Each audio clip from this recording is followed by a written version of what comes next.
संत रामपाल जी महाराज एक ऐसे महान संत जिन्होंने अपनी सतभक्ति, तत्व ज्ञान, करुणा और सेवा के बल पर समाज में नई मिसाल कायम की है। संत रामपाल जी महाराज की अगुवाई में उनके सभी सतलोक आश्रमों से समाज कल्याण के अद्भुत कार्यों ने समाज को सुनहरे भविष्य की एक नई उम्मीद दिखाई है। संत रामपाल जी महाराज से नाम दीक्षा लेने के बाद लाखों लोगों की लाइलाज बीमारियां जैसे कैंसर, एड्स आदि ठीक हुई। संत जी के ज्ञान से प्रेरित होकर उनके अनुयायियों ने लाखों यूनिट रक्तदान किया। संत जी ने लाखों बहन बेटियों का दहेज मुक्त विवाह करवाया।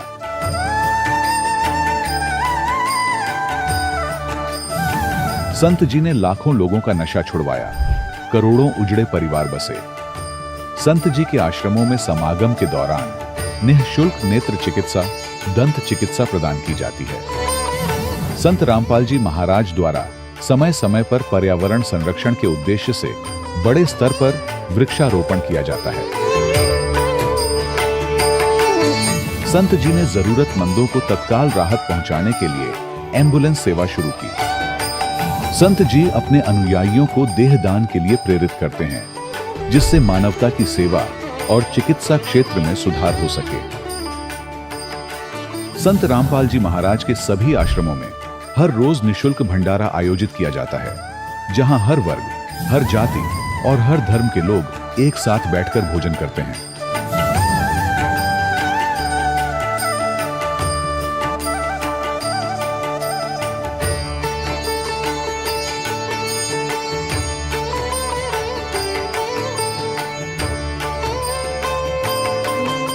संत रामपाल जी महाराज की अन्नपूर्णा मुहिम ने गरीब और बेसहारा लोगों के जीवन में एक नई ऊर्जा और उम्मीद को जन्म दिया है। घर घर खाद्य सामग्री और जरूरी मदद पहुंचाकर संत रामपाल जी महाराज ने लोगों को दुख और मजबूरी से लड़ने की ताकत प्रदान की है।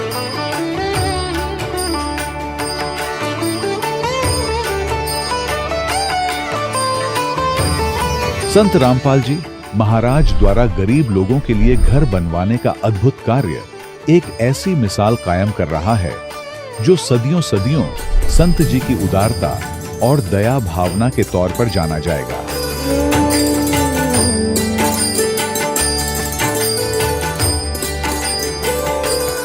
संत रामपाल जी महाराज के आश्रम में हजारों बुजुर्गों को सम्मान और प्यार के साथ जीवन जीने का अवसर मिलता है।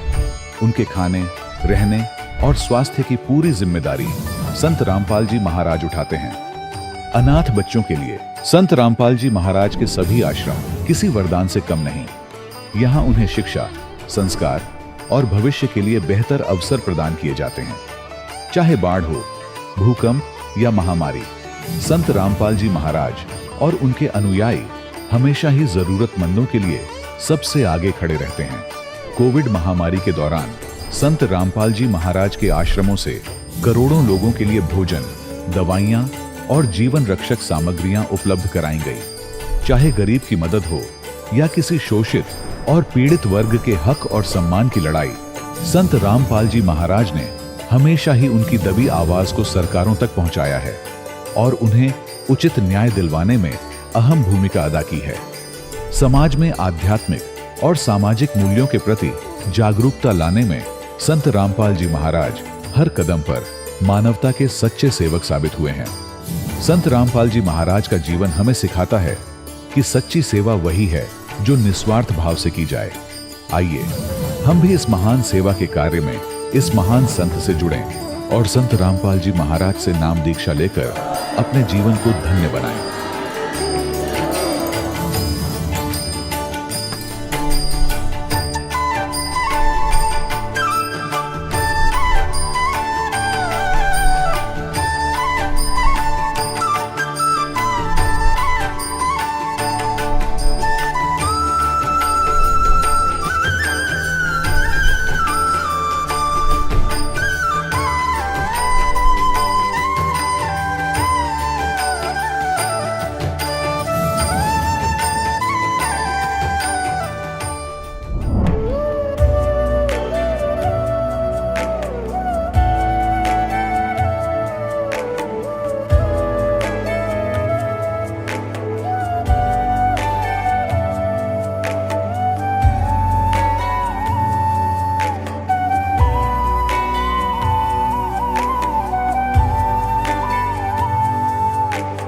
गीता 18 के श्लोक नंबर 62 में भगवान स्वयं कह रहे हैं कि अर्जुन उस परमेश्वर की शरण में जा जिसकी कृपा से परम शांति व शाश्वत स्थान अर्थात सतलोक को प्राप्त होगा। वो परमेश्वर कौन है, कहां है, कैसा है, जानने के लिए कृपया अवश्य सुनिए जगत गुरु तत्वदर्शी संत रामपाल जी महाराज के अमृत वचन। सत साहिब दर्शकों, कहते हैं कि एक सच्चे गुरु की आध्यात्मिक शक्ति के आगे नकली धर्म गुरु और मेडिकल साइंस भी झुक जाती हैं। इसका साक्षात प्रमाण है बरेली, उत्तर प्रदेश की रहने वाली लक्ष्मी जी, जो पहले सभी पारंपरिक साधनाओं के साथ साथ निरंकारी पंथ में बताई जाने वाली भक्ति साधना भी करती थी। परंतु इतनी भक्ति साधना करने के बाद भी ये कैंसर से पीड़ित थी। लेकिन ऐसा क्या हुआ जो इन्होंने निरंकारी पंथ की भक्ति साधना को छोड़कर संत रामपाल जी महाराज से नाम दीक्षा ग्रहण की? और क्या नाम दीक्षा लेने के बाद इनका कैंसर ठीक हो गया? आइए जानते हैं लक्ष्मी जी की ये अद्भुत कहानी, उन्हीं की जुबानी। नमस्कार जी। सत साहिब। क्या नाम है जी आपका? लक्ष्मी दासी। लक्ष्मी जी, आप कहाँ से हैं? जिला बरेली, ग्राम नंदगांव, उत्तर प्रदेश से। संत रामपाल जी महाराज से नाम दीक्षा आपने कब ली? सन 2019 फरवरी में ली थी। संत रामपाल जी महाराज से नाम दीक्षा लेने से पहले क्या आप कोई भक्ति साधना भी करती थी? जी सर जी, हम भक्ति साधना करते थे, मतलब व्रत भी रखते थे और वहाँ भी जाते थे। जो निरंकारी बाबा हैं उनके शरण में जाते थे गुरु जी की। 1 साल हम वहाँ रहे थे निरंकारी में। फिर हम जो शंकर भगवान का व्रत रखते थे, उनके व्रत में हमें बहुत ही मतलब रखते थे, तो हमने बहुत ही बचपन से व्रत रखे हैं शंकर भगवान के। तो हम उनसे यही विनती करते थे कि हमारी पापा की दारू छूट जाए। हमारे पापा बहुत ही सादा नशा करते थे, गुटखा तो इतना खाते थे दिन भर में पता नहीं 50-50 या फिर कितने खा जाते थे। और दारू इतनी पीती थे कि शाम को नहीं, दिन में खाना तो बिल्कुल खाते ही नहीं थे। और इतना नशा कर देते थे कि पूरे गांव उनका सोता नहीं था जब दारू पी के आते थे तो वो घर पे। बहन जी, क्या कारण था कि आप संत रामपाल जी महाराज की शरण में आए? कारण ये है कि हमारे पापा जुड़े थे कि सन 2013 में गुरुजी से जुड़े थे, संत रामपाल जी महाराज से। उन्होंने नाम दीक्षा ली थी तो उन्हें फिर बहुत ज़्यादा मतलब कुछ उनसे नाम खंडित हो गया, तो उन्हें बहुत ज़्यादा दिक्कत हुई थी। उनके फेफड़े थे वो बिल्कुल ख़राब हो गए थे। बिल्कुल ख़राब होने के कारण कि इतनी तबीयत ख़राब हो गई कि बचने की कोई उम्मीद नहीं थी उनकी। तो फिर हम डॉक्टर को दिखाया। डॉक्टर को दिखाने के बाद पर हमें इतनी पता नहीं थी कि हमने नाम नहीं लिया था कि इनके यहाँ गुरुजी पे प्रार्थना भी लगाई जाती है कि कोई तबीयत ख़राब हो जाए। तो हमने पापा को अपने दिखाया डॉक्टर को, तो भैया लोग लेके गए थे पापा को, तो उनको बताया कि ख़राब हो गए हैं गुर्दा इनके, और जो पानी भर गया है फेफड़ों में, बहुत मुश्किल है सही होना। तो हम बहुत ज़्यादा रो रहे थे, बहुत ही ज़्यादा। तो हमने गुरुजी संत रामपाल जी महाराज से बोला हमने कि परमात्मा दया करो, हमारे पापा बिल्कुल ठीक हो जाएं, बिल्कुल ठीक हो जाएं, फिर हम आपके शरण में पक्का आएंगे। गुरुजी इतनी दया करो, हमारे पापा ठीक हो जाएं। इतनी प्रार्थना हमने गुरुजी की, जो हमारे पापा दंडों प्रणाम करते थे वहाँ हमने रोते रोते ये बोल दिया कि परमात्मा आपके शरण में हो, गुरुजी आपके शरण में हमारे पापा जी हैं। तो हमारे पापा ठीक हो गए। तो उसके बाद हमारे पापा बोलते थे कि बेटा तुम चलो सत्संग में, तुम्हें भी बहुत सारे रोग हैं। बिल्कुल 5 साल हम दवा खाते खाते परेशान हो रहे थे। बहुत सब में दिखा लिया, हमारे पापा ने बहुत ज़्यादा दिखा दिया था कि अतंग आ गए थे वो भी दवा खवाते खवाते। जो बोलते थे कि बेटा तुम भी चलो, तुम्हें भी सही हो जाओगी। तो मैं बोलती थी पापा मैं जाऊंगी, मेरा मन करेगा तब जाऊंगी। मैं बिल्कुल सच्चे दिल से मेरी आत्मा कहेगी कि हाँ अब चलो, कि सत्संग में जाना है या कोई परमात्मा है तो मैं जाऊंगी। मुझे विश्वास नहीं होता था कि कोई परमात्मा है, बस खोज रहती थी कि कौन है भगवान, किसकी तलाश करूं, कि कौन मेरी पुकार सुने, यही तलाश रहती थी मुझे बस हर वक्त। तो सन 2019 में हम जुड़े थे, फिर संत रामपाल जी महाराज से जुड़े थे, इसलिए कि हमने बोल दिया था कि हमारे पापा सही हो जाएंगे तब हम जुड़ेंगे। तो इस वजह से हम संत रामपाल जी महाराज के शरण में आए। संत रामपाल जी महाराज से नाम दीक्षा लेने के बाद क्या आपको कुछ लाभ भी प्राप्त हुए? जी सर जी, हमें लाभ तो बहुत ज़्यादा प्राप्त हुए हैं, कोई गिनती नहीं है बताने की कि एक साल में इतने लाभ हुए हैं हमें कि आज जो हम खड़े हैं, इस जो हमें ज़िंदगी मिली है वो संत रामपाल जी महाराज की दया है कि हमें जो ज़िंदगी मिली है आज जो हम जी रहे हैं अभी, वरना हमें डॉक्टर ने और जो क्या कहते हैं नौते सयानों ने सब ने ये बोल दिया था कि दीपावली तक तुम्हारी बेटी जिंदा है, उसके बाद तुम्हारी बेटी नहीं बचेगी। ये बीमारियां हमें एक डॉक्टर ने बोला था कि तुम्हें मतलब कैंसर है, उसका ऑपरेशन कराना पड़ेगा। और हमने जहाँ दिखाया था नौतो सयानों को जहाँ दिखाया था वहाँ यही बोलते थे कि तुम्हारी बेटी को बचाने वाला कोई है ही नहीं पृथ्वी पे, कि इतनी बड़ी बीमारी है इसे कि बता दूंगा तो तुम्हारी बेटी घबरा जाएगी। हमारी मौसी लेके गई थी हमारे लिए एक नौते के दौरे दिखाने, उन पे देवी आती हैं, तो हमें लेके गई तो उन्होंने छूट से बोला कि ये किसकी बेटी है, ये नहीं बचेगी, इस पे तो मतलब बहुत ज़्यादा बड़ा भूत प्रेत है और इसे कैंसर है इसकी घाटी में। तो वो बोली कि बकरा चढ़ाओ, ये चढ़ाओ, वो करो। तो हमने अपने पापा से बोला तो हमारे पापा तो विश्वास करते नहीं थे कि वो संत रामपाल जी महाराज के शरण में थे। बस हम ही को ये दुर्भावना थी कि कोई संत रामपाल जी महाराज कोई परमात्मा है पृथ्वी लोक पे आए हुए, बस यही सोच रहती थी हमेशा कि हम भी कोई परमात्मा को जाने या पहचाने। पर हम पुस्तक नहीं पढ़ते थे, बस सत्संग सुनते थे गुरुजी का।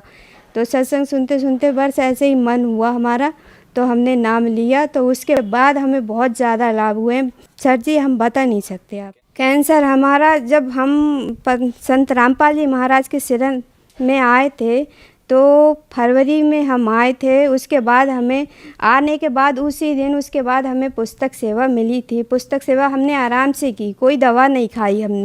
हमने बोला अब जब हमें परमात्मा मिले हैं, जब संत रामपाल जी महाराज मिले हैं हमें, तो हम दवा हमने बिल्कुल छोड़ दी। फिर पापा बोले तुम्हारी तबीयत फिर ख़राब हो जाएगी, दवा खा लो, दवा खा लो। हमने नहीं खाई, हम पुस्तक सेवा में जाते रहे, आते थे सो जाते थे। पर इतनी दया की संत रामपाल जी महाराज ने कि हमें 4 महीने बाद कि इतना बड़ी मतलब जो दिक्कत थी हमारा, वो हमारे पापा लेके गए हमें डॉक्टर को दिखाने के लिए। बोले डॉक्टर ऑपरेशन होगा इसका, तो पापा ने वहाँ भर्ती करा दिया। फिर अगर ऑपरेशन से कैंसर ठीक होना होता, ऑपरेशन हो गया हमारा, सब कुछ ठीक हुआ।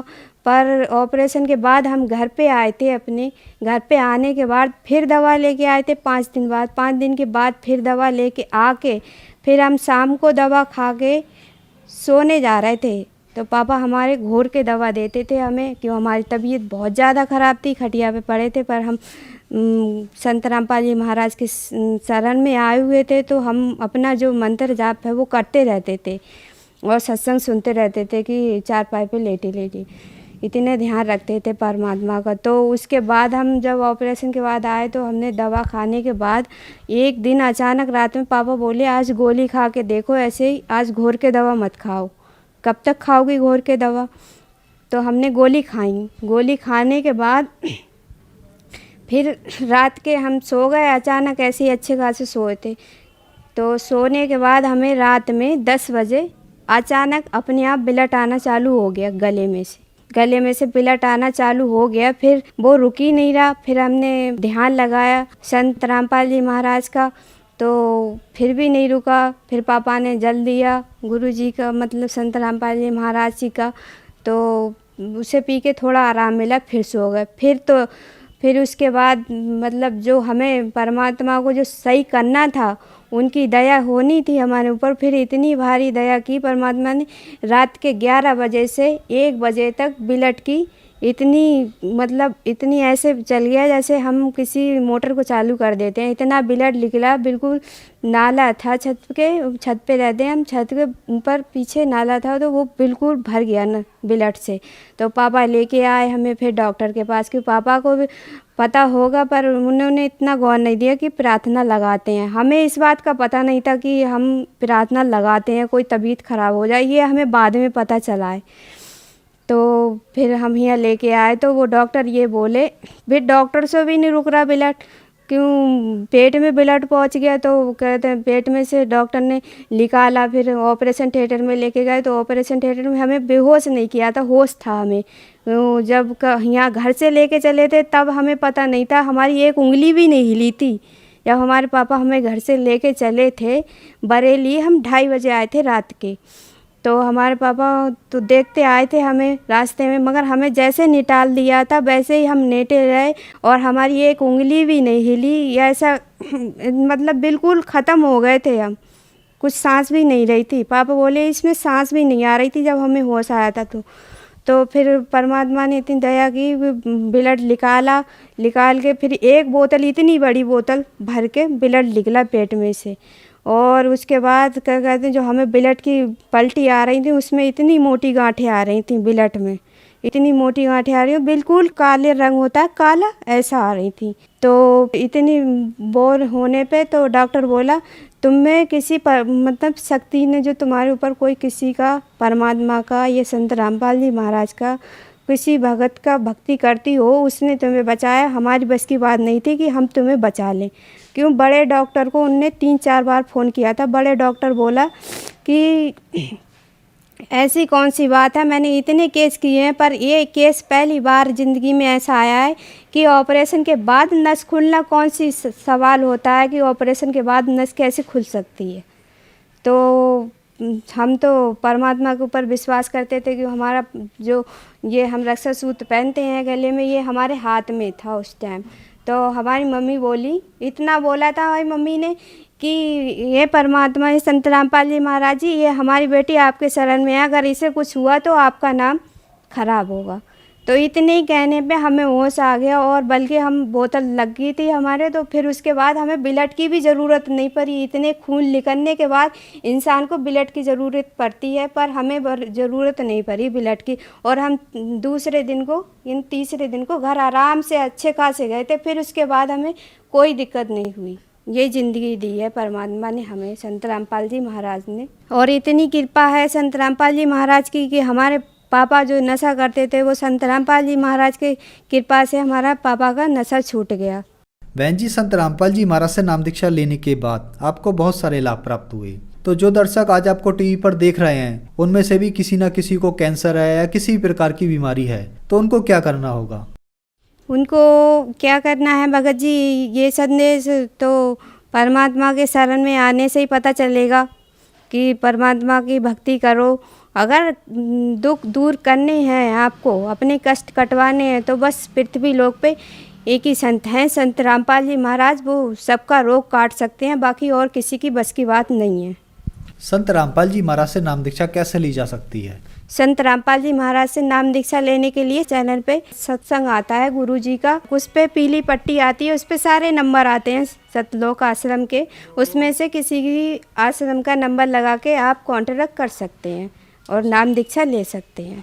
धन्यवाद जी। सत साई। दर्शकों, अभी आपने सुने संत रामपाल जी महाराज से दीक्षा प्राप्त करके सुखी हुए भक्त के अनुभव।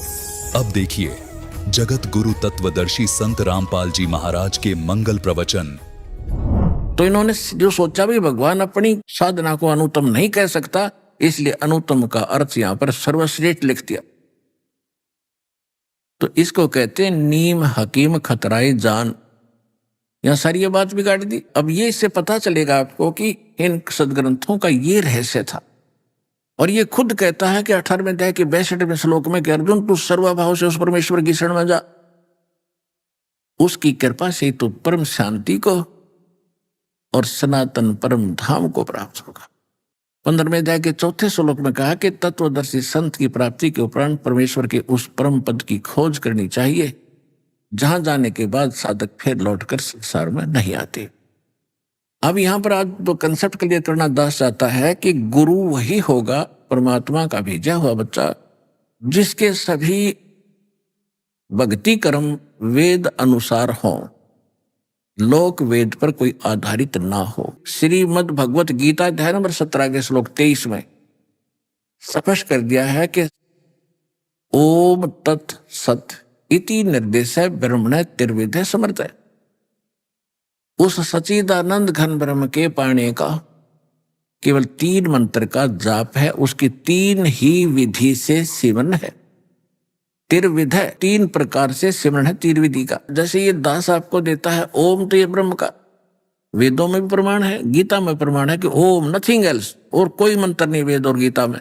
इससे हटकर जिन्होंने लोक वेद बना रखे हैं, ओम नमः शिवाय, ओम भगवते वासुदेव, ओम नमः भगवते वासुदेव आदि आदि जो भी एक सरनामा श्री कृष्ण जी का, विष्णु जी का बना रखा है, ये कोई बकवाद है, ये मनमाना आचरण है, ये व्यर्थ है, गीता जी में स्पष्ट है।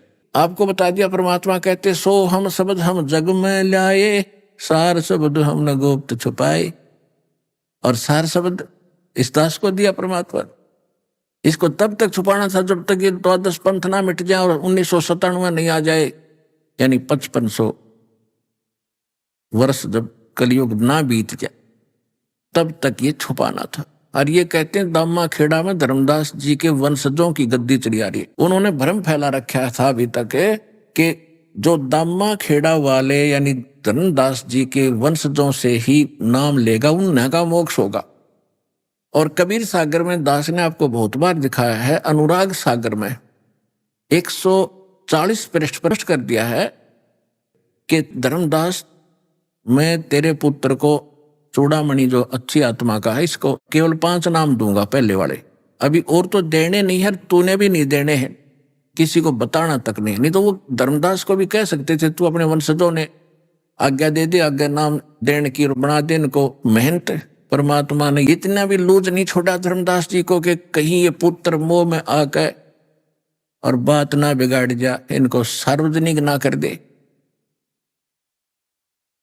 धर्मदास जी को पहले तो गुरुपद दिया था, लेकिन फिर जब वो देखा ना डगमग होता, उसने कई बार ये कहा कि भगवान आप कह रहे हो 5500 वर्ष तक तो इसको छुपा के रखना है, तो तब तक ये मेरे बच्चे कैसे पार होंगे। कई बार ये बात दोहरा दी तो परमात्मा ने उसका गुरुपद समाप्त कर दिया और उसको जगन्नाथपुरी में जाकर उसके अंदर नए सिरे से ज्ञान दिया, नए सिरे उसको नाम दिया, उसका नाम खंडित हो गया, उसमें दोष आ गया था कि मैं जरूर बताऊंगा अपने बच्चों को। तो परमात्मा अंतर्यामी थे कि वो बिगाड़ेगा, बुढ़ा हो गया था, 118 साल की उम्र हो गई थी उसकी, अब जरूर डुबोएगा। तो वहां ले गए जहां जगन्नाथ के मंदिर की मालिक ने स्थापना करवाई थी, जिस पत्थर पर बैठकर समुद्र को रोक दिया था, जो साइक्लोन उठकर चलता था समुद्र में और मंदिर को तोड़ता था, मालिक ने रोक दिया था। तो धर्मदास में प्रेरणा प्रबल कर दी दाता ने कि भगवान वो स्थान दिखाओ जहां आपने वो बैठ कर मंदिर रोका था। तो परमात्मा ले गया उनको वहां बांधवगढ़ से कम 1000 किलोमीटर 1500 किलोमीटर दूर, वहां जाकर नए सिरे से ज्ञान समझाया उसको और नए सिरे से उसको दीक्षा दी। फिर धर्मदास ने स्वयं कहा कि भगवान मैं हो लिया बुढ़ा और मेरे बस की बात नहीं रही, मैं काम जरूर बिगाड़ दूंगा, जो नाम मेरे से मुख से निकल सकता है जो आपने घना गुप्त दे रखा है। धर्मदास जी को नाम दिया ना, जब ये लीला थी दाता ना आज हमारे लिए बनाई, तो कहते बांधवगढ़ में एक कम से कम 20 फुट गहरा गड्ढा खोदा था और उसमें ऐसे पैड़ी सी बनाकर नीचे उतरे थे दोनों और आसपास कोई नहीं रखा था। वहां मालिक ने उसको सार नाम दिया था, उसको ये बताने के लिए कि ये कितना महत्वपूर्ण है।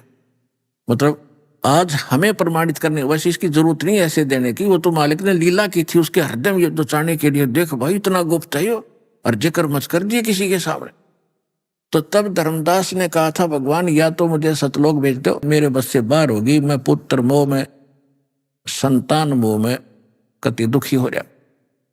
और आज आपने मुझे पुनः नाम दिया है, मेरी आत्मा फिर से सेट हुई है और कहीं फिर मैं ना फंस जाऊं, मुझे सतलोक भेज दो। नए सिरे से दीक्षा दी, सारे मंत्र दिए और कहते हैं वहीं पर ये खुद लिखा उन्हें दामा खेड़ा वालों ने, उनके वंशजों ने, कि वहां जीवित ही समाधि दे दी, मिट्टी में दाब दिया, कदे वो नाश ना कर दे, इस बात ने खोल ना दिया। तो पुण्यात्मा ये कितना अनमोल रतन था जो आज तुमको सहज में मिल रहा है, इसको परखो।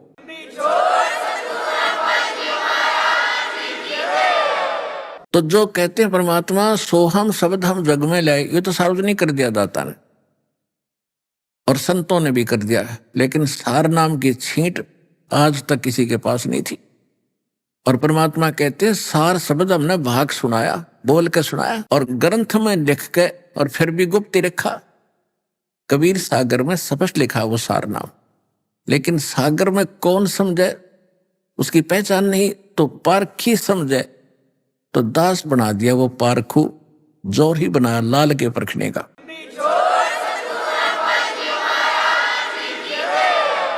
परमात्मा ने स्वयं बताया और गरीबदास की वाणी में भी केवल एक जगह लिखा, पूरी वाणी में 24,000 वाणी है, एक जगह लिखा, वो भी किसी गुप्त तरीके से। इसी प्रकार कबीर सागर में स्पष्ट लिखा है कि ये है वो सार नाम, लिखा उसमें। अब नहीं समझ सके, कहते हैं सार शब्द हमने भाग सुनाया, मूर्ख जीव मरम नहीं पाया। अब इस ज्ञान से ही हटा जाएगा, ओरिजिनल और डुप्लीकेट 10 साथ साथ आपको दिखा रहा है। आज कोई अनजान नहीं, दोनों को सामने देखोगे तो पता चलेगा। वो क्या वाणी का विषय नहीं, और कबीर साहब कहते हैं तुमने बोल के सुना रखा है, और धर्मदास जी ने लिख रखा है, अरे मूर्ख जीव मरम नहीं पाया। तो ऐसे अज्ञानी लोग कैसे समझेंगे उस भगवान के गुड़ रहस्यों को?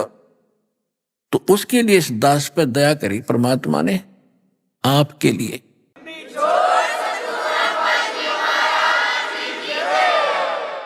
अब जो प्रसंग चल रहा है वही आते हैं हम। जैसे दास आपको सतनाम देता 2 अक्षर का, ओम तो ये वेद में है ही, जिन वेदों को हम वेद मानते रहे उन वेदों में यही मंत्र, और कोई मंत्र नहीं है, कोई जाप ही नहीं है भक्ति का। और दूसरा मालिक कहते हैं हम खुद लाते हैं, वेद भी बताते हैं कि परमात्मा स्वयं आकर के अपनी वाणी के द्वारा ऐसे गुप्त मंत्रों का आविष्कार करता है। आपको दिखाता हूं, थोड़ा प्रमाण करता हूं। ये देखिएगा, ऋग्वेद मंडल 9-10 इकट्ठा ही अनुवाद कर रखा है इन्होंने। ये कहां से छुपा है? प्रकाशक है सार्वदेशिक आर्य प्रतिनिधि सभा, महर्षि दान भवन, रामलीला मैदान, नई दिल्ली से छुपा है। और ये इसके अनुवादक हैं, ये इनके मुद्रक हैं। अब कमाल की बात है, इन वेदों के अनुवादक कौन है?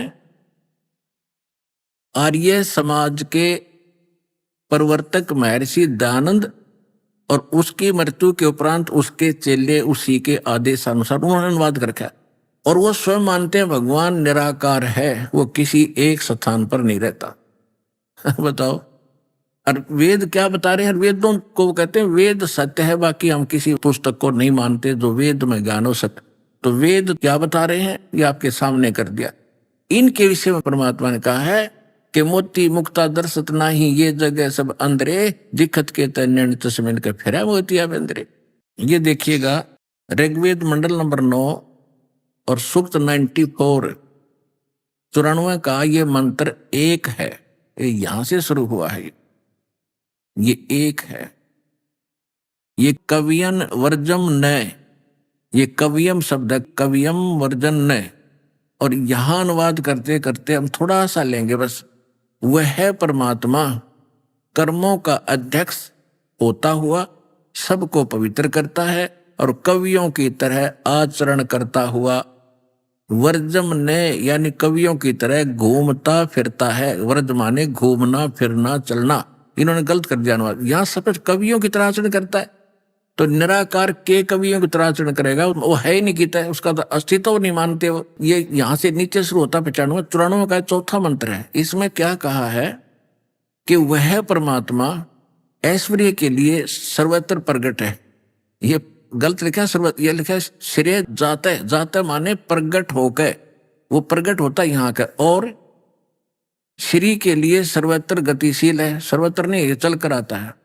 और ऐश्वर्य को और आयु को उपासकों के लिए धारण करता है। कहने का भाव ये है, इसका अर्थ ये है पड़ता को परमात्मा यहाँ आता है, यहाँ प्रगट होता है जिटिज, और फिर कुछ समय के लिए जीवन जी के एक आयु भी धारण करके दिखाता है, और सह शरीर चला जाता है। फिर 9वें अध्याय के 95 क्या कहा मंत्र में, मंडल नंबर 9 सूक्त अब 95 का शुरू हो गया, यहां से 1 ये 2। इसमें क्या कहा है कि वह है पूर्वोक्त परमात्मा, जिसका 94 सूक्त में प्रकरण है। पूर्वोक्त पहले कहा हुआ जो परमात्मा है साक्षात को प्राप्त होता है, यानी यहाँ प्रकट होता है करके, और वाक द्वारा ओए होए, अपनी वाणी के द्वारा ब्रह्मणे मुखे, वाक, वाक माने वाणी, वाणी के द्वारा, वाणी के द्वारा मुक्ति मार्ग की प्रेरणा करता है। बोल बोल कर बताता है, बजलो रे भगवान थर काम आवेगा, राम नाम रटते रहो जब तक घट में प्राण, कहते ऐसे बोल बोल कर भक्ति की प्रेरणा करता है।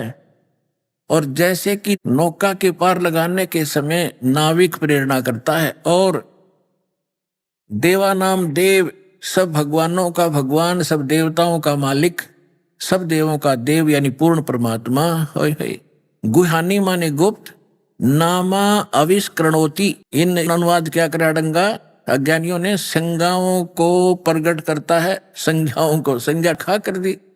नाम आविष्करणोति, वो उस गुप्त नाम का आविष्कार करता है, उनको प्रकट करता है।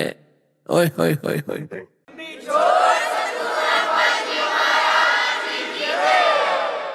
और परमात्मा क्या कहते हैं, सो हम शब्द हम जग में लाए, सार शब्द हमने गुप्त छुपाए। परमात्मा ने आके सोहम शब्द प्रकट किया, ये किसी वेद में नहीं, किसी गीता में नहीं, क्योंकि ये तो बहुत पहले से डिक्लेयर कर रखा दाता ने। किसी ने अन्य हटकर कोई लिखा है तो लिखा रहे, वो इनकम्प्लीट है। कई संत भी देते हैं सोहम के 2 अक्षर करके, 2 भाग करके, सो बाहर हम अंदर, यानी इसके 2 टुकड़े कर लिए। मोटरसाइकिल को बीच तक काट दिया और अगला पहिया इधर ले जाओ, पछला इधर भाग लिया, ऐसे ही बढ़िया बन गई मोटरसाइकिल। भले आदमी हो, उसको तोड़ और दिया। परमात्मा ने सीधा बता रखा, अगर वो होता तो 2 अक्षर लिख देते, सो ऐसे और हम ऐसे। और ये क्या कहते हैं, ओ हम सो हम जाप जपिए, योग युगतिया धोनी तपिए, राम नाम जप कर थर होई, ओम सो हम मंत्र दोई। यानी सतनाम यहां तक सीमित है।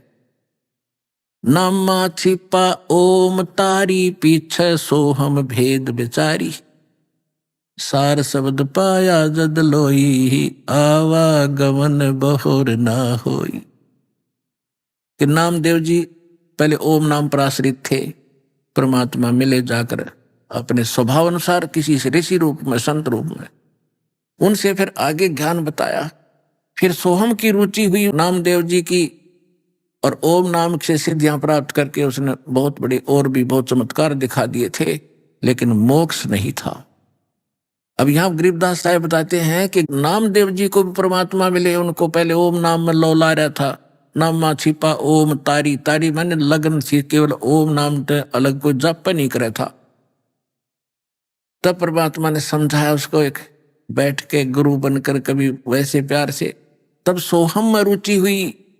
और फिर बताया, बेटा इस सोहम से भी बात नहीं बनेगी, सोहम ऊपर और है सत्सुकृतिक नाम, इससे ऊपर भी एक सत और नाम है जो विशेष नाम है, सार नाम है।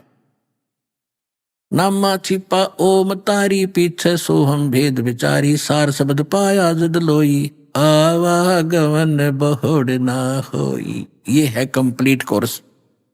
इससे पहले हमारे कमल हैं, जो देव हैं हमारे, जो प्रधान है यहाँ के काल के, इनसे हमने नो डू सर्टिफिकेट लेना पड़ेगा। और हम इतने ऋणी हो चुके हैं, हम इनके गुलाम हो गए, निकागा हाथ जोड़ते रहते। अब परमात्मा ने हमें ऐसा बिजनेस दे दिया, ऐसा व्यवसाय बता दिया कि तुम इससे खूब धनी बन जाओगे, इनका ऋण भी तारोगे और अपना यहां भी जब तक रहोगे सुखी रहोगे। ये प्रथम जो मंत्र 5 हैं बीच बीच के, इनका यही उद्देश्य है। इनसे ऋण मुक्त होगे, जब चलोगे तो आपके कोई कागज में बाधा नहीं मिलेगी। और ये जो पहला और लास्ट का जो मंत्र है, ये गजब का मंत्र, ये अभी देना था, इससे पहले नहीं देते थे। पहले तो केवल 5 नाम देते थे। तो धर्मदास जी का जो प्रकरण बीच में रह गया बताता हूँ। धर्मदास जी को वहां जिंदा मिट्टी में दबा दिया भगवान ने, कदे मेरे मिशन को फेल ना कर दे पुण्यात्मा, आप तक इस ज्ञान को और इस सत्य नाम को छुपा के लाने के लिए। और फिर आकर के उसके पुत्र चूड़ामणि जी को परमात्मा ने स्वयं दीक्षा दी 5 नाम की, ओनली ये 5 नाम बीच बीच के। और धर्मदास जी को कह दिया था कि यो काल के दूत बिगाड़ेंगे इस कहानी ने। 6ठी पीढ़ी का तेरा जो वंशज होगा, तेरा पोता होगा 6ठा, उसको टकसारी पंथ, जो 12 नकली पंथ बता रखे भगवान ने, 12 नकली पंथ चलेंगे, और जो टकसारी पंथ होगा उन 12 में थे, वो फिर इसको भ्रमित करेगा। किसको? चूड़ामणि को दिए हुए मंत्र जो आगे चलते रहेंगे, छठी पीढ़ी वाले को भ्रमित करेगा। वो क्या कहेगा? क्योंकि हम महिमा तो आज तक गाते हैं सतलोक और सचखंड की, सतपुरुष के अतिरिक्त हम किसी को मानते नहीं। और ऐसे ही ये जो राधा स्वामी वाले हैं और धन धन सतगुरु वाले हैं, ये भी यही गीत गाते हैं कि सतलोक है, सचखंड है, उसके अतिरिक्त हम किसी को मानते नहीं है। और वो क्या नाम जाप करते आपको मालूम है? राधा स्वामी वाले करते हैं ओंकार रंकार ज्योति निरंजन सोहम और सतनाम। सोहम परमात्मा की वाणी से ले लिया ना। ओंकार रंकार ज्योति निरंजन तीनों काल के लगातार। और ये क्या जाप करते हैं? सच्चा सौदा सिरसा वाले पहले ये 500 नाम जाप करा करते, क्योंकि जो डेरा है व्यास का उसमें जयमल सिंह जी महाराज हुए, जयमल सिंह जी के उत्तराधिकारी सावण सिंह जी हुए, सावण सिंह जी के शिष्य हुए हैं बलोचिस्तानी शाह मस्ताना, जो खेमामल नाम था उनका, और सिरसा उन्होंने ये स्थापना की डेरे की। फिर बाद में सतनाम सिंह ने, जो सेकंड गद्दी वाला था, उसने ये 5 नाम छोड़ दिए, 3 नाम शुरू कर दिए। वो क्यों कर दिए? इसी तरह जैसे धर्मदास जी की छठी पीढ़ी वाले ने गड़बड़ कर दी, टकसारी वालों ने उनको टोक दिया कि तुम बात करते हो सतलोक और सचखंड, हम देवी देवताओं को मानते नहीं, और नाम तुम इन देवताओं के जप रहे 5 के 5। जो दास आपको देता है 5 नाम शुरू में, विष्णु लक्ष्मी जी के, गणेश जी के, शंकर और पार्वती जी के, दुर्गा जी के, और ये ब्रह्मा और सावित्री के, तो तुम जाप ये करते हो, तो वो छठी पीढ़ी वाला भ्रमित हो गया। अखबार तो सही है। उसने एक आरती सी बता दी कि ये जप कर देख, कबीर सागर में लिखा है अमी नाम, हजर नाम, पाताले सत्संधु नाम, यही अनुष्का नाम, पूरी एक आरती सी। वो लग गए रटने, वो छोड़ दिया। और भगवान ने पहले कहा था बिजली गिरेगी, मेरा वचन झूठा नहीं होगा भाई, सच्ची बताए तो अब दामा खेड़ा में वो आरती चल रही है। इसी प्रकार ये 5 नाम जाप करते थे सिरसा वाले, इनको किसी ने टोक दिया तुम बात करो सतलोक की, हरोंकार रंकार ये सारे काल के, ज्योति निरंजन काल ही है। तो इन्होंने फट पैतरा बदल दिया, सतपुरुष अकाल मूर्त सब स्वरूपी राम ये रख लिया। लेब कर लो, क्या करोगे, काटो, क्या दिक्कत निकालोगे हमारे में, हो गया। फिर बन गए तुम भगत। हमने भक्ति वो करनी पड़ेगी जो आदरणीय उन महापुरुषों ने की, जिनकी ये गुणगान करते हैं। शिवजाल जी से राधा स्वामी पंथ शुरू हुआ, उसी कुएं का पानी सच्चा सौदा सिरसा, एक गुरोड़ सिरसा में और जगमाल वाली में, और आगे जितने भ्रांति इन्हीं से हैं। तो वो क्या कहता है कि उसकी जीवनी में लिखा शिवजाल जी की, में गुरु ग्रंथ साहिब का पाठ उनके घर में होता था, और उसने कबीर साहिब की वाणी का भी अध्ययन किया। तो उन्होंने कबीर साहिब की वाणी में एक शब्द है, करने नो दीदार महल में प्यारा, उसमें 32 कड़ी है, उसमें से ही नकली 5 नाम छांट लिए, और उसमें और नाम भी है ओरिजिनल भी जो उसके अंदर है। तो कहते हैं गुरु बिन काहु न पाया ज्ञाना, जो थोथा भूसड़े मूड किसाना। तो इनको वो समझ में नहीं आई, वो नकली नाम ले लिए। तो कहने का भाव यह है कि नानक जी साहिब को ये मुक्त मानते हैं कि वो पार हो गए। और नानक जी किससे पार हुए? आपके रूबरू कर रखा है, उन्होंने प्रमाण दे रखा है। जन्म साखी भाई भाले वाली जब समुद्र के अंदर चलने लगे मर्दाना और बालाजी और साथ में नानक जी, उन बच्चों को तो नानक साहब ने कह दिया कि तुम वाहे गुरु जपो, बस। क्यों? उन्होंने बताना नहीं था किसी को, ये भगवान का सख्त आदेश था। और स्वयं उच्चारण करके ये 2 मंत्र का जाप करने लगे। हालांकि उच्चारण करके जाप करने का नहीं है, उन्होंने पहले कभी नहीं उच्चारण किया, उसके बाद नहीं किया, यह भी लीला थी दाता की। तो मर्दाना ने नकल कर ली, वो भी वो मंत्र छोड़ दिया, वो लग गया वो दोनों मंत्र करने, मुख से उच्चारण करके डूबने लग गया समुद्र में। तब नानक जी ने उसको धमकाया कि खबरदार ये जाप किया है तो वही कर जो मैं कह रहा हूं, तेरा इसी में कल्याण। तो जान के छुपाया था इन्होंने, क्योंकि धर्मदास मेरी लाख दुहाई, ये सार शब्द की तबार न जाई, सार शब्द बाहर जो पढ़ी, ये बिचली पीढ़ी हंसनी तेरी। तो उन्होंने सतनाम भी बंद करा दिया था। सारनाम तो बहुत बड़ी बात होगी, सतनाम को मना कर दिया था, सतनाम भी नहीं देना किसी। तो पूरा जो है सिख धर्म सतनाम से वाकिफ नहीं है, ये 2 अक्षर का गुरु ग्रंथ साहिब में लिखा है कि जे तू पढ़ा पंडित बिन 2 अक्षर बिन 2 नावा, और परमत नानक एक लंघाई जय कर सत समावा। जो 2 अक्षर का भेद बतावे सोए गुरु पूरा कहावे। तो कहने का भाव यह कि तो वो 2 अक्षर कौन है, वो कौन पूरा गुरु है? और पूरे गुरु के लक्षण परमात्मा ने आपके सामने कबीर सागर से दास ने दिखा दिए कि गुरु के लक्षण 4 बखाना। प्रथम वेद शास्त्र का ज्ञान, उसके पास कंप्लीट ज्ञान होगा सब सदग्रंथों का। और दूसरे हरि भक्ति मन कर्म वाणी, तीसरे समदृष्टि कर जानी, और चौथे वेद विधि सब कर्मा। ये 4 गुरु गुण जानो मर्मा। दास के पास जितना भी ज्ञान है, जो भी भक्ति है, कंप्लीट अपने सदग्रंथ वेदों के आधार से है। और पूरे विश्व में ये ज्ञान नहीं है, ये भक्ति नहीं है। समझदार को संकेत पर्याप्त होता है। बोलो सतगुरुदेव।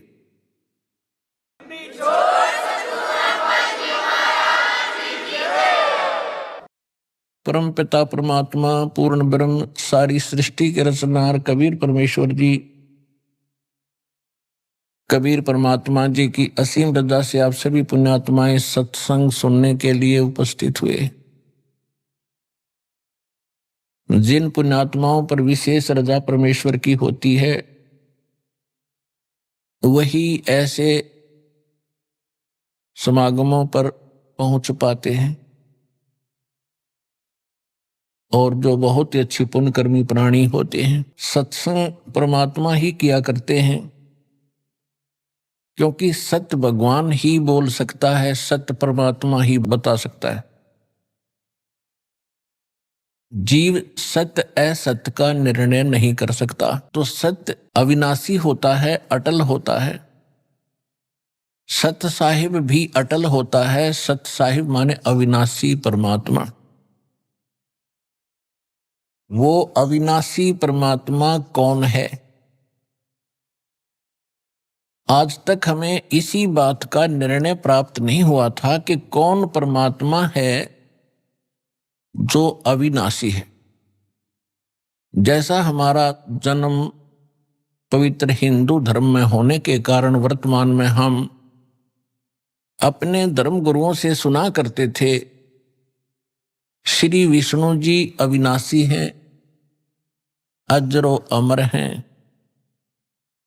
और जो शिव जी के उपासक होते थे, शिव जी जिनका इष्ट होता था, वे कहते थे शिव जी सर्वेश्वर हैं, महेश्वर हैं, सब देवों के देव हैं, सबकी सृष्टि स्थिति और संहार करने वाले यही हैं।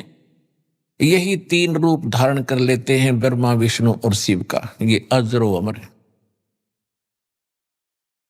कोई ब्रह्मा जी को सृष्टि का कर्ता बताता था, उत्पत्ति कर्ता बताता था, और ब्रह्मा जी ही 3 रूप धारण करता है, शिव और विष्णु का और ब्रह्मा का। तो ये हम सुनकर संतुष्ट हो चुके थे कि सचमुच ऐसा ही होगा, क्योंकि एक झूठ को 100 बार सुनने के बाद वो सत्य प्रतीत होने लग जाती है। और हमने तो ये लाखों बार सुन रखी थी, हमारे लिए तो फाइनल हो गया था। कोई ये कहने वाला नहीं था कि ब्रह्मा विष्णु महेश नाशवान है। तो ये जो ज्ञान किसने दिया था? ये हमारे धर्म गुरुओं ने दिया था।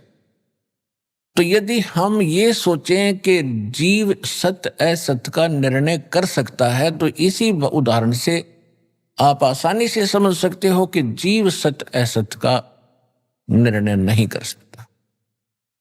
ऋषि महर्षियों के हम ऐसे ऐसे चमत्कार भी सुना करते थे, जैसे अगस्त ऋषि ने 7 समुद्रों को एक ही चुल्लू में ऐसे करके और पी लिया था। 7 समुद्र खाली हो गए थे। तो हम इसको क्या समझेंगे कि अगस्त ऋषि एक बड़े महापुरुष और परमात्मा प्राप्त व्यक्ति थे, ऋषि थे। फिर हम क्या सुनते थे कि श्री कृष्ण जी ने गोवर्धन पर्वत को उठा लिया था, गिरिराज को, छोटी उंगली पर। तो हमारे लिए फाइनल हो गया था कि जो इतने बड़े पहाड़ को उठा सकता है, तो ये परमात्मा फाइनल। तो इन बातों से परमात्मा की परिभाषा हम जो सुना करते थे हमारे लिए अंतिम हो चुकी थी। और परमात्मा के अभिधान में, सूक्ष्म वेद में और सभी इन सदग्रंथों में, पवित्र पुराणों में, पवित्र वेदों में, पवित्र श्रीमद् भगवद गीता में आज हमने क्या पढ़ा? जो हमारे शिरोधार्य सदग्रंथ थे और सत्य, बिल्कुल सत्य सदग्रंथ थे, उनमें हमने आज क्या पढ़ा? श्री देवी भागवत पुराण, देवी पुराण, गीता प्रेस गोरखपुर से प्रकाशित, सचित्र मोटा टाइप। इसके 123 पृष्ठ पर स्वयं भगवान विष्णु कह रहे हैं, अपनी माता दुर्गा की वो स्तुति कर रहे हैं, प्रशंसा कर रहे हैं, महिमा गा रहे हैं। तुम शुद्ध स्वरूपा हो, ये सारा संसार तुम्ही से उद्भासित हो रहा है। विष्णु जी कह रहे हैं, मैं, ब्रह्मा और शंकर, ये सब आप ही की कृपा से हम विद्यमान हैं। हमारा आविर्भाव माने जन्म और तिरोभाव माने मृत्यु होता है। हम नित्य नहीं हैं, हम अविनाशी नहीं हैं, और आप नित्य हैं, प्रकृति देवी है। शंकर भगवान कहते हैं कि हे माता, जब सबसे पहले विष्णु जी और ब्रह्मा जी जब आपसे उत्पन्न हुए हैं, तो क्या मैं तमोगुणी लीला करने वाला शंकर आपका पुत्र नहीं हुआ? फिर क्या कहते हैं कि हम तीनों गुणों युक्त केवल नियमित कार्य ही कर सकते हैं। इससे कितनी बात सिद्ध होगी? एक तो ब्रह्मा विष्णु महेश नासवान है, और जो हम सुना करते थे इनके कोई माता पिता नहीं है, ये भी सिद्ध हो गया कि दुर्गा इनकी माता है। पिता हम दूसरे कहीं और से आपको प्रमाणित करेंगे कि इनका पिता कौन है। शिव पुराण के अंदर रुद्र संहिता अध्याय 4 से लेकर 6 तक स्पष्ट कर दिया है, ये काल रूपी ब्रह्म जो ब्रह्मा विष्णु महेश का पिता है, ये दुर्गा का पति है, ये काल भगवान है, काल भगवान। इसको ब्रह्म कहते हैं, वेदों में इसको ब्रह्म कहा है। और गीता अध्याय नंबर 8 के श्लोक नंबर 13 में ये स्वयं कहता है, गीता ज्ञान देते समय श्री कृष्ण में प्रवेश करके गीता ज्ञान दे रहा है यही कि मुझ ब्रह्म का एक ओम मंत्र है। तो ये ब्रह्म है। इसको दूसरे शब्दों में श्रीमद् भगवद गीता अध्याय नंबर 15 के श्लोक 16 में इसको सरपुरुष कहा। सरपुरुष, सरपुरुष कहो, सरब्रह्म कहो। तो ये इनका पिता है। रुद्र संहिता अध्याय नंबर 6 में स्पष्ट किया है कि काल रूपी ब्रह्म, यानी इस काल से इसको सदाशिव भी कहा है, और दुर्गा के संयोग से श्री विष्णु जी का जन्म हुआ। अभी आपने सुने संत रामपाल जी महाराज के मंगल प्रवचन।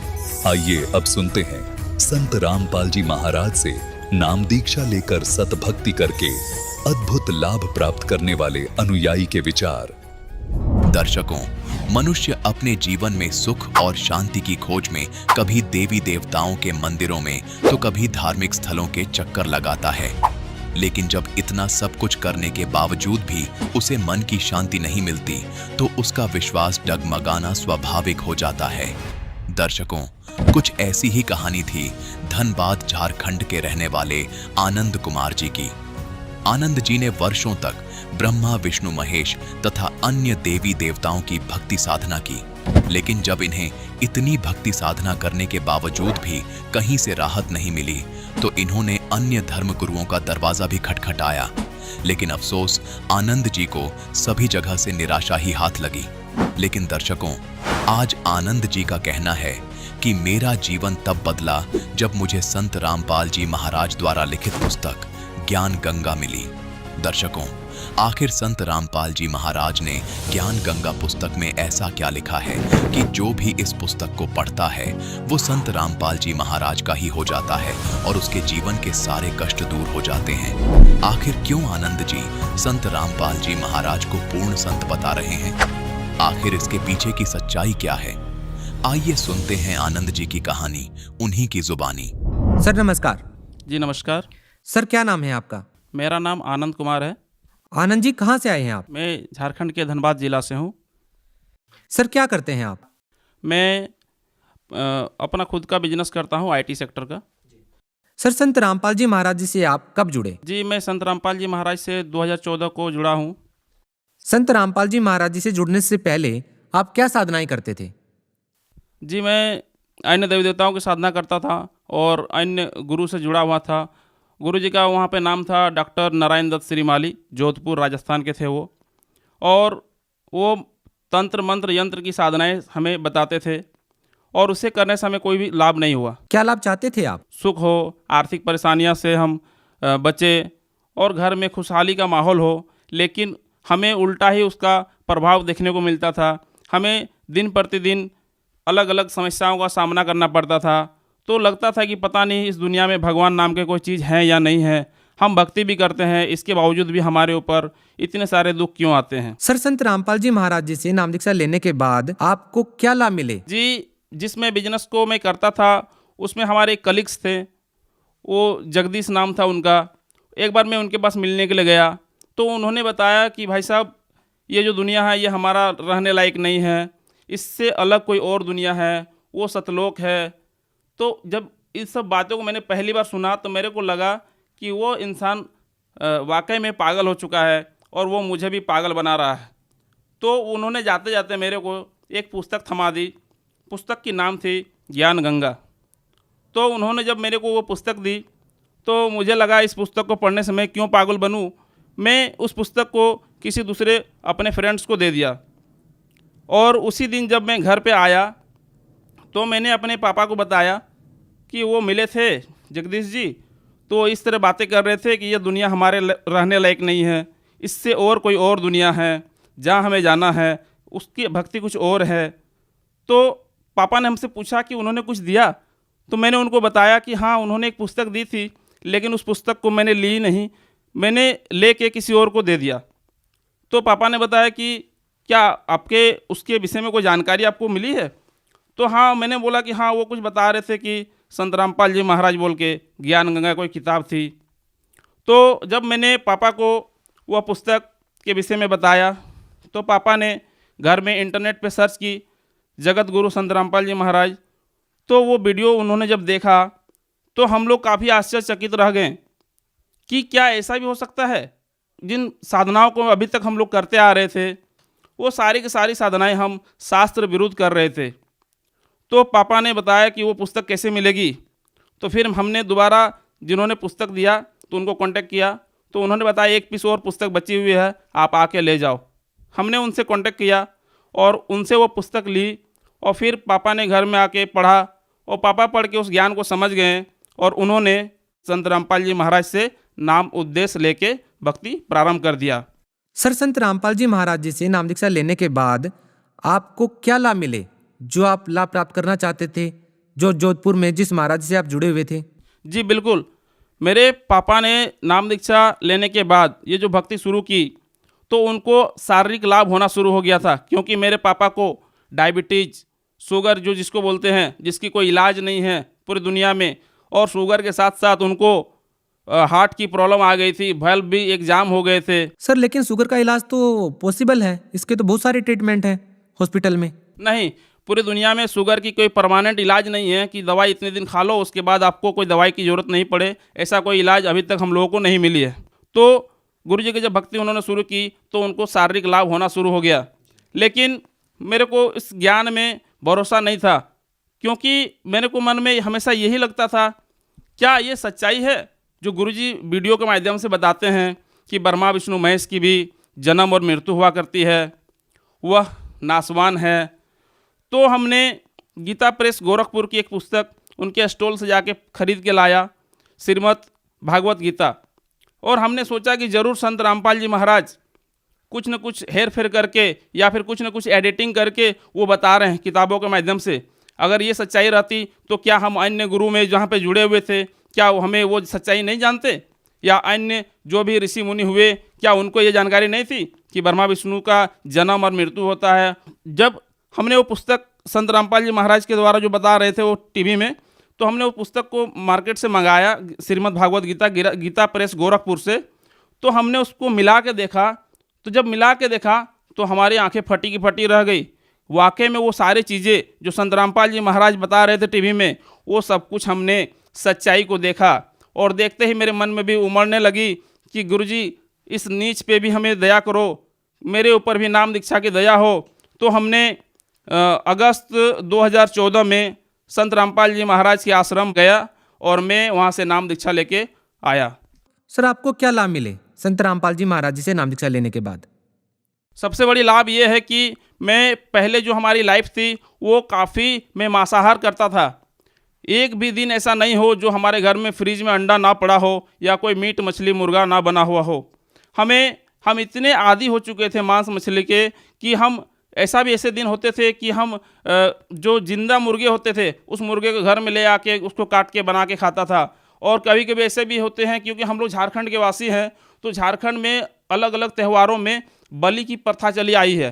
तो हम लोग जो यहाँ पे पूजा के नाम पर जो बलि चढ़ाते थे, तो हम वहाँ पे बलि भी चढ़ाते थे और उस बकरे के मांस को काट के हम लोग खाते भी थे। तो हम एक राक्षस थे पहले, संत रामपाल जी महाराज के शरण में आने से हम स्वयं में मनुष्य एक बन गए। ये हमें संत रामपाल जी महाराज से सबसे बड़ी लाभ हुआ। सर, क्या आपको वो लाभ मिले? अगर बीमारी के तौर पे मैं बताऊं तो सबसे बड़ी लाभ ये हुआ कि मेरे ये जो गले के नीचे में वाइट टाइप के स्पॉट दाग हो जाते थे। कभी कभी डॉक्टरों से इलाज भी कराया था, तो दवाइयाँ खाते थे, कुछ दिनों के लिए ठीक हो जाती थी, फिर वापस वो हो जाती थी। लेकिन संत रामपाल जी महाराज की दया से ये दाग पूरी तरह से ख़त्म हो चुके हैं। और जीवन दान की जहाँ तक मैं बात करूँ, संत रामपाल जी महाराज की दया से आज मैं इस दुनिया में हूँ। क्योंकि एक दिन जब मैं NH2 पे जा रहा था तो काफ़ी स्पीड में मेरी बाइक थी और आगे एक ट्रक जा रही थी। दोनों काफ़ी स्पीड में थे, लगभग 100 के आसपास की स्पीड में। अचानक से उस ट्रक ड्राइवर की नींद आ गई और वो ट्रक जो सीधा जा रही थी वो अचानक से रोड पे क्रॉस आके बीचों बीच खड़ी हो गई। तो उसके बीचों बीच खड़ी हो जाने के बाद ऐसा हुआ कि हमारे जो गाड़ी की इतनी रफ्तार थी, हमने ब्रेक भी लगाया, रोकने के काफ़ी प्रयास भी किया, लेकिन हमारे आंखें बंद हो गई कि पता नहीं अब मालिक अब क्या होगा। हमने संत रामपाल जी महाराज को याद किया और अगले ही पल हमने देखा कि वो हमारी गाड़ी और उस गाड़ी के बीच में मात्र 2 से 4 इंच की डिफरेंस रह गई थी और हम टकराने से वहाँ पे बच गए। क्या आपको वो लाभ मिले जो आप चाहते थे? आर्थिक लाभ ये हुए कि संत रामपाल जी महाराज से जुड़ने के बाद जो एक ज़मीन हम लोग खरीदने के लिए उसके पहले काफ़ी प्रयास कर रहे थे, 10 साल 20 सालों से उस ज़मीन को खरीद नहीं पा रहे थे। गुरु जी की दया हुई, वो ज़मीन भी परमात्मा ने अपने नाम पर रजिस्ट्री करवा दी। और गुरु जी से हमने प्रार्थना लगाई कि मालिक दया करो दाता, एक हमारी अगर मार्केट भी अगर हो जाती अपनी तो बहुत अच्छा रहता। तो गुरु जी ने बताया बेटा ठीक है, परमात्मा दया करेंगे। और अभी उस जगह पे, उस ज़मीन पे जो ऑन रोड है, आज उस एरिया की सबसे बड़ी मार्केट संत रामपाल जी महाराज की दया से वहाँ पे बन रही है। सर, आप भगत समाज को क्या संदेश देना चाहेंगे? जी, मैं भगत समाज को संदेश के हाथ जोड़ के प्रार्थना करता हूँ कि अगर आपको किसी भी तरह का कोई आर्थिक, कोई मानसिक या कोई भूत प्रेत की बाधा हो तो आप यहाँ पर एक सिर्फ टेस्ट के नाम पर, मतलब कि चेक करने के लिए एक बार आप जरूर संत रामपाल जी महाराज से जुड़ें। और उसके बाद अगर आपको 2 महीने 3 महीने भक्ति करने के बाद अगर आपको कोई फ़ायदा नहीं होती है तो आप बेशक यहाँ पे छोड़ के जा सकते हैं। लेकिन ऐसा कभी हो नहीं सकता है कि संत रामपाल जी महाराज के शरण में आप आएँ और आपको ऐसा कोई लाभ ना हो। झारखंड के जो लोग संत रामपाल जी महाराज जी से जुड़ना चाहें तो वो लोग संत रामपाल जी महाराज जी से नाम दीक्षा कैसे ले सकते हैं? जी, संत रामपाल जी महाराज ने आज पूरे विश्व में, पूरे भारत में, हर एक राज्य के हर एक ज़िले में नाम दीक्षा केंद्र खोल रखे हैं। टीवी पे जो पीले पट्टी नीचे पे चलती है उसमें कुछ फ़ोन नंबर दिए हुए हैं। आप उस फ़ोन नंबर पे कांटेक्ट करके आप अपने नज़दीकी नामदान सेंटर के विषय में जानकारी लेके आप वहाँ पे जाके संत रामपाल जी महाराज से नाम दीक्षा प्राप्त कर सकते हैं। बहुत बहुत धन्यवाद। जी धन्यवाद सर जी।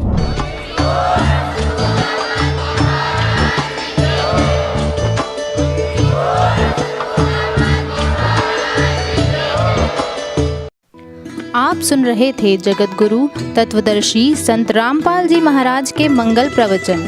अधिक जानकारी के लिए संपर्क करें।